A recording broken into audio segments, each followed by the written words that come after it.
Estamos de volta com a Crítica na TV e damos continuidade agora à segunda parte da nossa entrevista ao vivo com o candidato à reeleição para a Prefeitura de Manaus, Arthur Neto, do PSDB. Nesse momento, ainda temos 9 minutos e 15 segundos de questionamentos. E para isso, a gente começa com a interação com o nosso telespectador. A gente escolheu nas ruas de Manaus algumas perguntas que o povo gostaria de fazer para os candidatos. Vamos ver a primeira. Qual projeto vocês têm acerca da segurança, né? Porque nós sabemos que na cidade de Manaus e principalmente na Zona Leste acontecem muitos assaltos, acontecem muitos crimes. Eu queria saber qual projeto você tem para melhorar a segurança não só do Zumbi, mas de Manaus. Muito bem, um grande abraço a todos do Zumbi. Eu te digo uma coisa, com sinceridade, segurança não é uma atribuição do prefeito. Quem fala ao contrário não sabe bem o que é ser prefeito. Segurança é um dever do governador do estado que não está cumprindo esse dever sagrado para com a população. Como é que eu ajudo? Eu ajudo resgatando áreas que estão nas mãos de traficantes, de drogados, para devolvê-las para as famílias. É uma praça, é um campo de esporte. E ajudo muito com a iluminação a LED, porque Manaus hoje é a cidade com mais luminárias a LED do país. 3 vezes mais do que São Paulo, Rio de Janeiro não tem nenhuma, Brasília tem uma meia dúzia. Nossa cidade pobre como é, ela está trabalhando nesse sentido. Eu adoraria que a segurança fosse uma atribuição da prefeitura, como é em muitas cidades dos Estados Unidos. Nova York, por exemplo, foi um prefeito que deu jeito lá. Eu daria, com certeza, que enfrentaria a bandidagem de maneira dura, respeitando a lei, mas de maneira muito dura. Então, eu desejo muita sorte a todos e espero que haja uma reflexão por parte do governador. Que o governador perceba que o Zumbi está angustiado. E que você que me pergunta, eu lhe dou um grande abraço, está angustiado também. Eu fico angustiado por não poder fazer mais do que estou fazendo. Bom, a gente vai para mais uma pergunta agora do telespectador, falando sobre aquele assunto que a gente interrompeu, que é o transporte. Vamos ouvir. Candidato, quando é que os ônibus vão só andar na faixa azul? Olha, se todos forem andar na faixa azul, deixa de ser faixa azul. Segundo, a gente precisa que os empresários invistam em portas à esquerda, que já tem à direita, para poder funcionar a contento o projeto da faixa azul, que é uma coisa que antecede a implantação do BRT, que para mim é a grande saída, é a mais barata para o trânsito e para o transporte em Manaus. Agora, já há um avanço muito grande, constatável sobretudo entre aqueles que usam ônibus.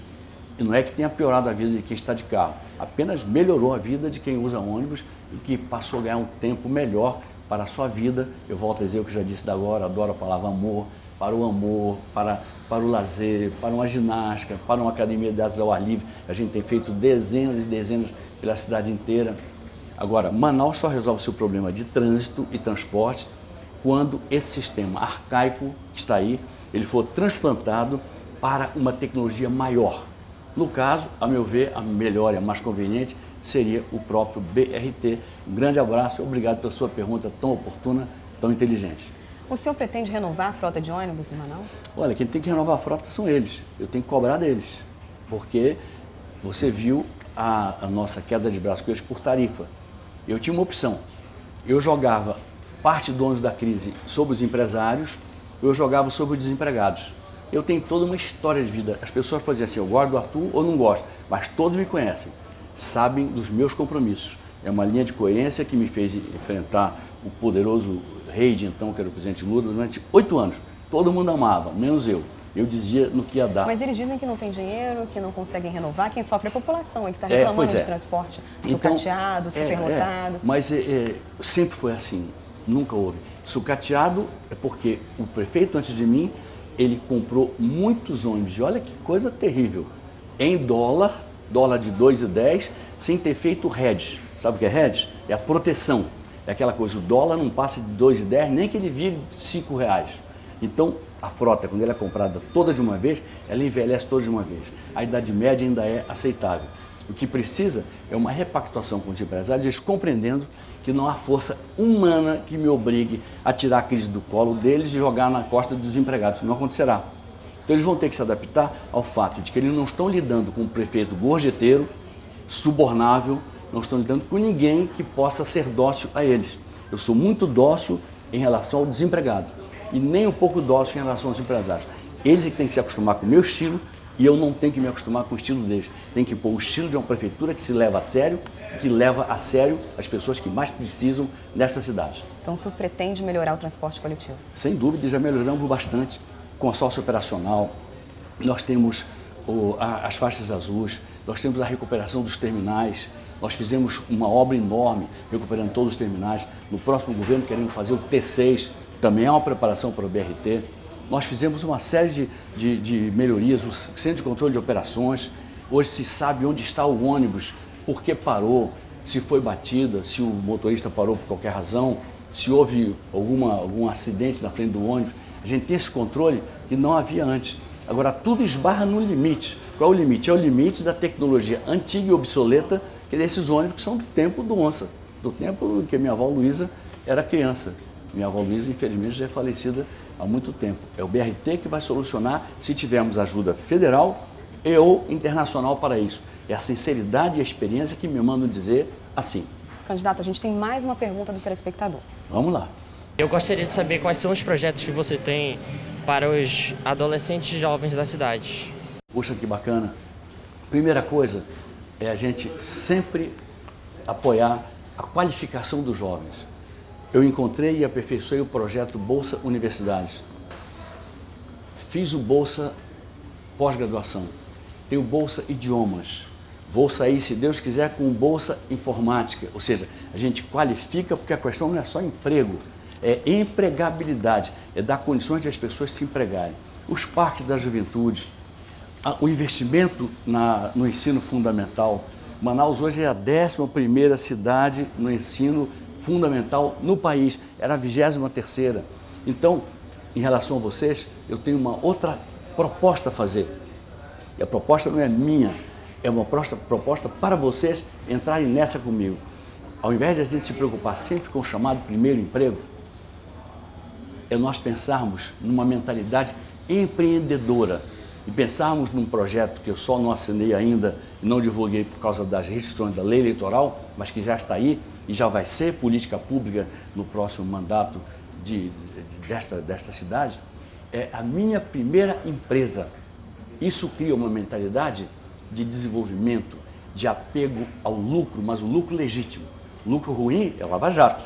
Agora, o lucro legítimo é o lucro que vem do trabalho, que vem do compromisso que todo mundo cumpre para ganhar dinheiro honestamente. É o que eu desejo para vocês jovens e tenho muito carinho pelo carinho que vocês demonstram comigo todos os dias nas ruas, com campanha ou sem campanha. Candidato, antes das considerações finais, eu queria saber só uma pergunta. É possível ter bolsa universidade para cursos mais caros, como medicina e odontologia? Você pode responder rapidamente Sim. E já passar para as suas considerações. Sim, é uma questão... antigamente havia um estoque da dívida muito grande de ISS. Esse estoque acabou. Eu não estou trabalhando mais fazendo compensação com dívida, como acontecia no governo anterior ao meu. Agora é uma negociação, a gente usa salas vazias, é uma negociação direta com as empresas privadas de educação, com as escolas privadas. Então não vejo nenhuma restrição, apenas esses cursos talvez sejam mais concorridos, enfim.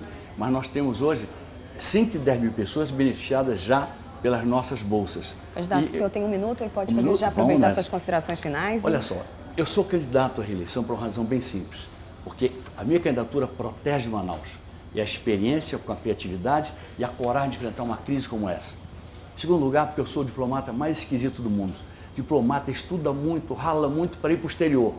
Por amor a Manaus, eu voltei para o interior do meu país, para a minha cidade, para estar ao seu lado. Um grande abraço, felicidade, obrigado a você também e à Rede Caldeirão.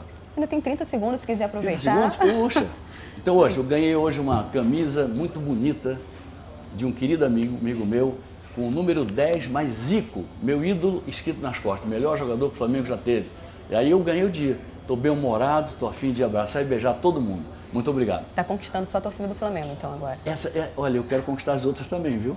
Pois é, depois dessa declaração, vamos ver se a gente consegue, né? Consegue. Tá bom. Muito obrigada pela sua participação aqui, hoje no A Crítica na TV ao vivo. Agora acompanhe a agenda dos candidatos a prefeito para o sábado e para o domingo. Esse Abraão, no sábado, faz bandeiraço na Avenida Humberto Calderaro, caminhada no Jorge Teixeira e reuniões com lideranças dos bairros Cachoeirinha e Parque 10. No domingo, se reúne com as lideranças dos bairros Nova Floresta, Cidade Nova e Morro da Liberdade. Luiz Castro grava programa eleitoral no sábado e depois participa do Dia da Responsabilidade Social. Faz reuniões com segmentos da saúde e caminhada no bairro Alvorada. Silas Câmara tem reunião com lideranças comunitárias e gravação de programa eleitoral no sábado. No domingo, volta a se reunir com lideranças comunitárias. Marcelo Ramos, Professor Queiroz, Serafim Correia, José Ricardo, Henrique Oliveira e Arthur Neto não divulgaram a agenda até o fechamento desta edição. E mais uma vez foi adiado o julgamento do processo de cassação do mandato do governador José Melo e do vice Henrique Oliveira. Desta vez o motivo foi a ausência de um dos juízes. A repórter Tamires Cler tem as informações.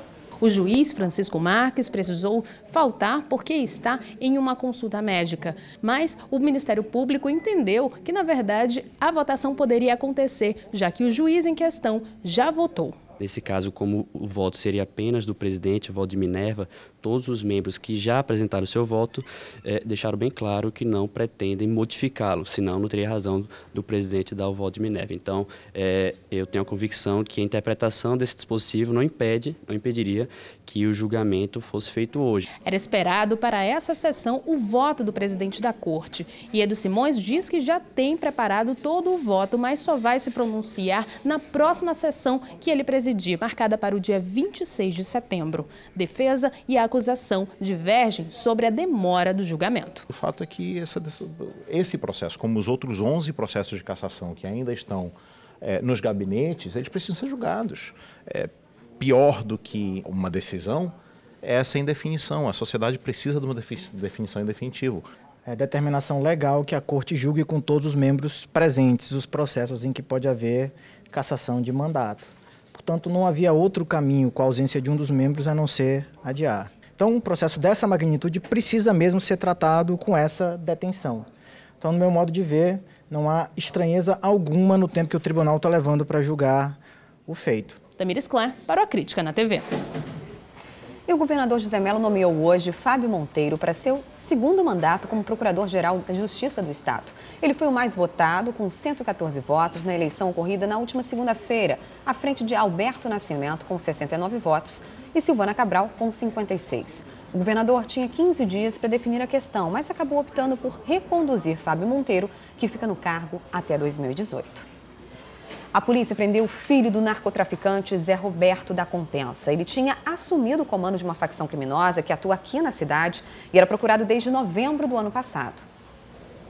Luciano da Silva Barbosa era o último narcotraficante, líder da FDN, que ainda estava solto.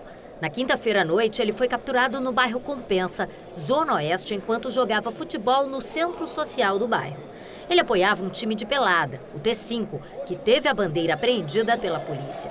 Um dos comparsas do traficante também teve a arma apreendida.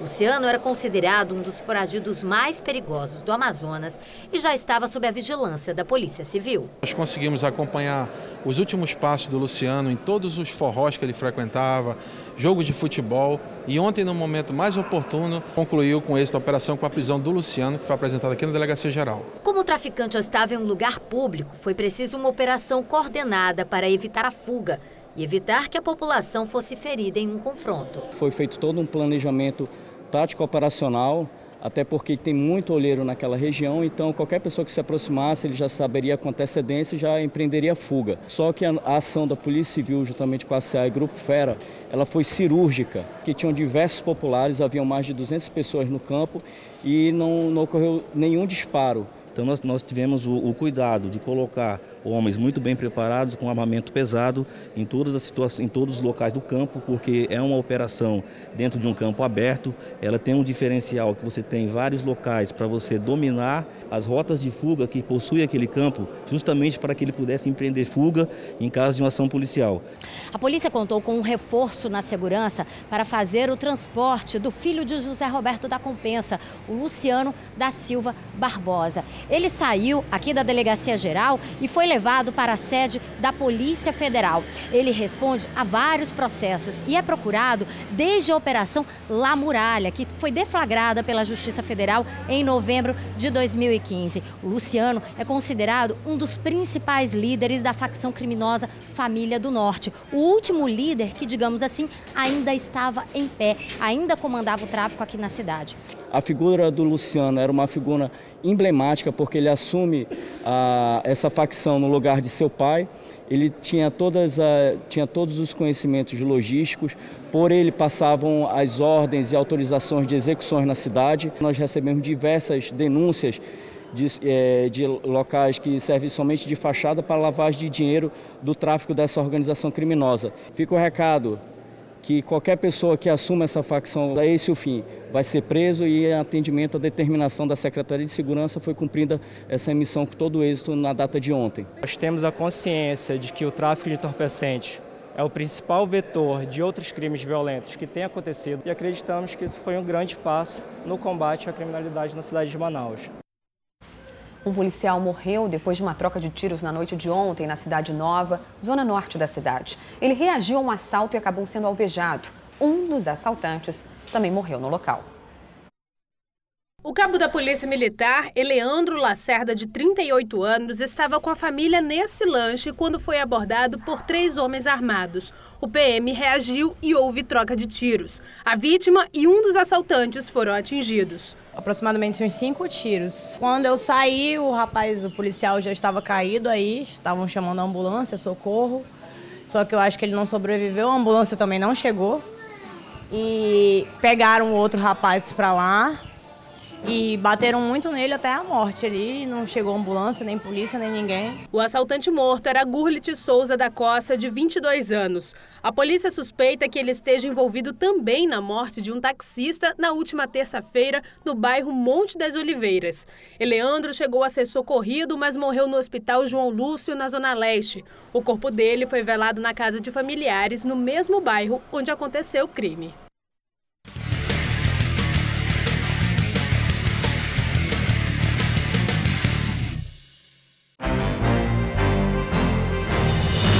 Dois homens foram detidos dirigindo motocicletas roubadas.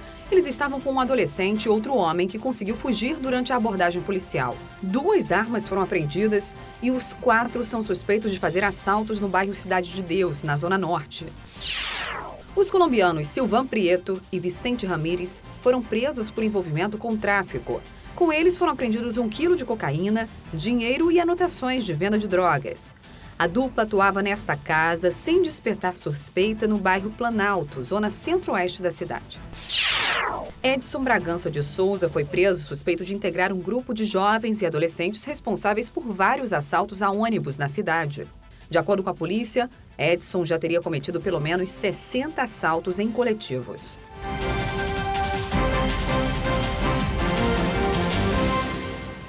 E o corpo de uma mulher foi encontrado hoje de manhã na zona leste da cidade. Ela foi identificada como Solanilda Soares de Souza, de 34 anos, e estava em um terreno na Rua Londres, bairro Gilberto Mestrinho.